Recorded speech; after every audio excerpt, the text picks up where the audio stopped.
Oi, gente que voa e que quer voar. Pois eu vou contar pra vocês que eu fiquei presa na imigração de Doha. O dia em que eu fui considerada uma passageira inadmitida e fui quase expulsa de um país. Corta pra Luana de alguns anos atrás ali, trabalhando na Qatar Airways, vivendo seu primeiro emprego de comissária de voo, rotas internacionais ali, ó, muito feliz. Naquela época, como eu já falei em alguns vídeos ali, você que tá acompanhando a gente, existiam acomodações de homens e mulheres, só que elas não eram mistas.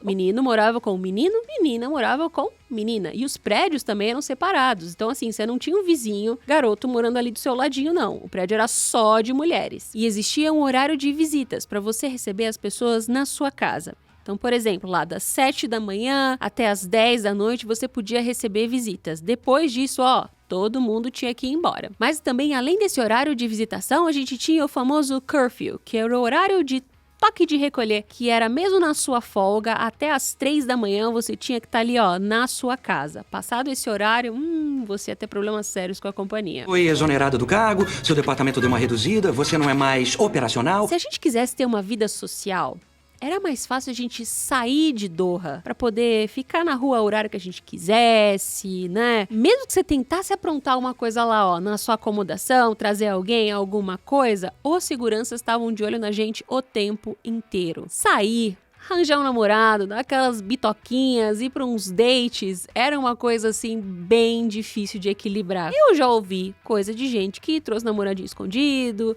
eu já soube de gente que passou de horário, que foi dormir fora. Todas as pessoas e todas essas histórias não continuaram ali pela companhia pra contar pra gente aí depois que aconteceu, né? Então a jovem Luana, que continua jovem, ela queria um fervo, ela também queria um badalo, ela queria sair. Let's party! E nesse ritmo frenético de voos, conhecer gente, eu acabei conhecendo um outro tripulante e esse coraçãozinho peludo se apaixonou. Esse tripulante acabou virando meu namorado. E nessa evolução do nosso relacionamento, eu comecei a me cansar dessas regras que a gente tinha de convivência. Queria mais esperar até as 7 da manhã pro meu namorado vir me visitar, né? Também não queria ir embora quando desse 10, 11 horas da noite da casa do meu namorado. Porque na minha cabeça, eu trabalhava tanto, eu dedicava tanto do meu tempo pra companhia aérea e nas folgas eu não podia fazer o que eu quisesse. Eu entendo que eu morava numa acomodação fornecida pela empresa. Logo, eu tinha o quê? Que respeitar as regras dessa acomodação. Só que eu não podia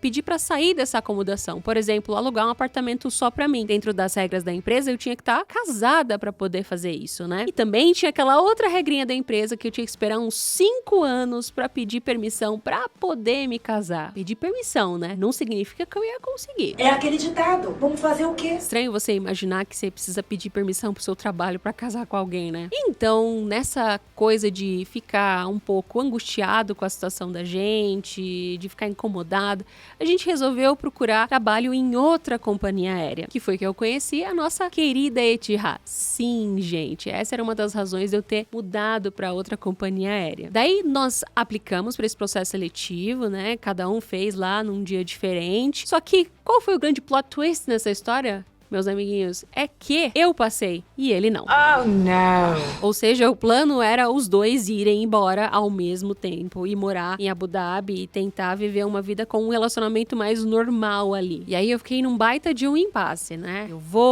Eu desisto dessa vez, espero pros dois entrarem juntos. E aí a gente chegou na decisão que era melhor que eu fosse mesmo e ele tentasse daqui um tempinho. Que na verdade eram 6 meses, né?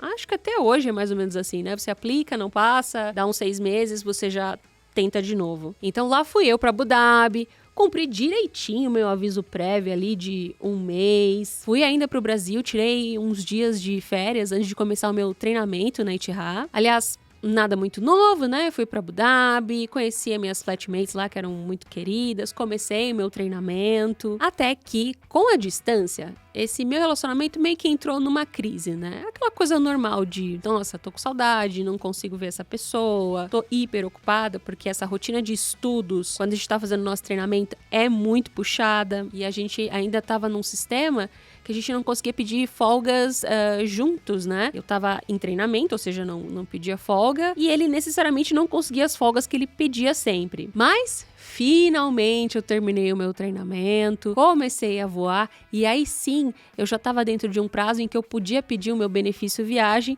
para poder visitá-lo. E lá fui eu fazer minha reserva, minha passagem para ir feliz para Doha, visitar o meu namorado na época, os meus amigos que estavam lá. Voozinho rápido, uma ponte aérea praticamente, 40 minutos de voo. Cheguei lá toda feliz na imigração, com meu passaporte, bonitinha, morrendo de saudades. Quando um agente da imigração pede pra eu esperar, sai do guichê e demora uns bons minutos. Nisso, minha gente, ele traz 2 policiais e pede que eu vá pra uma salinha. Até quem é santo fica com medo de ter feito coisa errada. Eu ficava perguntando o que tinha acontecido e ninguém falava comigo. Todo mundo só se comunicava em árabe e eu não entendia uma palavra. Ninguém me explicava nada. Era só dizer sit, sit. Sit, Smiley. E a polícia em outro país. E eu lá vou discutir com essa gente. Passam-se lá 2 horas de pura agonia, eu lá me tremelicando toda. Volta esse agente com o meu registro de visto anterior e começa a me fazer umas perguntas. Você já morou aqui, né? Bom, eu respondi que sim. Você era tripulante da Qatar, não era? Respondi que sim também, não tinha nada de errado. E daí ele olha fundinho no meu olho e faz assim: E o que você aprontou aqui? O sangue de Jesus tem poder! minha alma saiu do corpo, voltou e eu fiquei gelada. Ele me perguntou por que eu tinha terminado o meu contrato com a Qatar Airways. E daí eu expliquei que eu terminei o contrato porque eu queria trabalhar numa outra empresa. Aí pediu o meu crachá de tripulante, mostrei. Aí novamente ele fez de novo a pergunta: por que você foi demitida? O que você fez de errado? E eu novamente disse: não fui demitida, não fiz nada de errado. E nessa hora,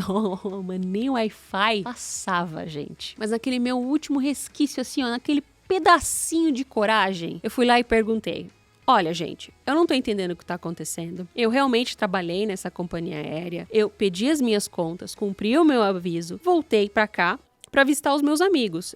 Eu trabalho em outra companhia aérea agora e, de verdade, eu preciso saber o que está acontecendo. E depois dessa minha coragem lá, eu fiquei mais 1 hora na salinha esperando. Até que um agente aí, acho que com dó, ou uma pessoa muito querida, resolveu vir falar comigo e explicar a real situação. Que eu estava blacklisted em torno de 4 ou até eternamente. Coisas que eles não sabiam dizer. Só sabiam dizer que eu estava blacklisted para poder entrar naquele país. O que é um blacklisted? Uma forma de dizer que a pessoa tá proibida de botar os pezinhos lá, se ela fez alguma coisa errada. E que isso estava acontecendo com muitos tripulantes que tinham sido demitidos pela Qatar Airways por terem aprontado alguma coisa ou não, porque não era muito difícil ser demitido naquela companhia aérea, viu? Eu não acreditei. Eu fiquei furiosa, eu fiquei confusa. What is happening here? Quer dizer que depois de todo o trabalho que eu tinha tido naquela companhia, de ter pedido demissão da maneira correta, de ter saído da maneira correta, por alguma razão não se sabe, eles resolveram botar um blacklisted, ou seja, Luana não pode mais entrar aqui em Doha porque ela não quis mais trabalhar com a gente. Daí eu perguntei: bom, mas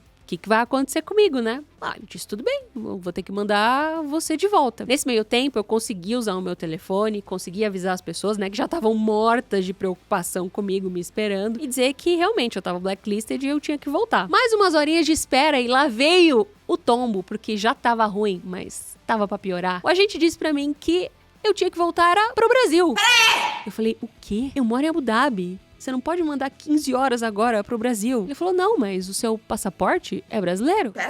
Nessa hora, eu entrei num pânico absoluto. Eu mostrava crachá, eu mostrava contrato de empresa, eu pedia por favor, eu tinha que me explicar mais 1 hora do que estava acontecendo, que a minha residência era em outro lugar. Depois de muitas horas, cansada, com fome, já tinha chorado tudo que era pra chorar, finalmente entenderam que tinham que mandar de volta, era pra Abu Dhabi, né? Finally! Só que aí a gente teve mais um probleminha. Os voos de volta para Abu Dhabi estavam overbooked. E aí, nessa espera enorme, eu fiquei quase 12 horas no aeroporto. E fui mandada, assim, finalmente de volta num voo pra Abu Dhabi como passageira INAD. Passageira INAD é a passageira inadmitida, que é quando você não tá com a documentação em dia pra entrar no país. Mais ou menos isso. E depois dessa confusão, eu descobri que eu não podia mais entrar em Doha por tempo indeterminado. Mas, Lu, e aí? Como é que ficou o teu relacionamento, o teu namorado? Bom, gente, não ficou, né? E ainda bem! Essa história não foi muito legal que aconteceu na minha vida, tiveram outras muito boas, e eu vou compartilhar muito mais aqui com vocês. Me diz o que vocês acharam dessa história aqui. Que eu morri de medo. Você morreria de medo também? Curte,